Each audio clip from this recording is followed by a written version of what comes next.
Բարի առավոտ բոլորին։ Հուսով եմ բոլորդ շատ լավ եք, շատ ուրախ եմ, որ այդքան ակտիվ եք իմ ալիքում։ Այսօր ուզում եմ խոսել մի շատ կարևոր թեմայի մասին։ Ինչպես կարելի է գումարները խնայել, որպեսզի գումարը գումար բերի, այլ ոչ թե արժե զրկվի։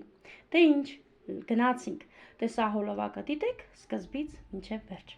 Եթե դու ուզում ես դառնալ ֆինանսապես անկախ, եթե դու ուզում ես որոշակի կապիտալ ունենաս, հա, հետագայի համար, այսինքն մենք գնալով մեծանում ենք, հա, երիտասարդներս, մենք պիտի ունենանք մեր երեխաների համար, մեր ընտանիքի համար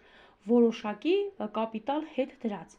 Ինչա պետք դրա համար։ Դրա համար պետք է, որպեսզի դու, այսինքն այն մարդը, որ այս պահին լսում է ինձ, նայես վիդեո հոլովակը ու հետաքրքրվես այն առաջարկով, որը որ ես պահին անում եմ ես քեզ։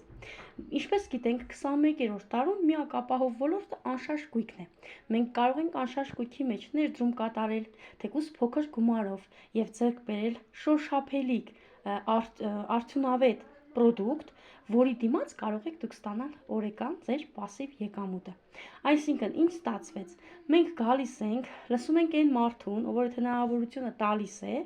միանում եք այդ ընկերությանը, մեր գումարները այնպես ենք տեղաբաշխում, որպեսզի գումարը մեզ գումար բերի ու ստանում ենք պասիվ եկամուտ։ Դե ինչ, դու պատրաստ ես փոխելու քո կյանքը։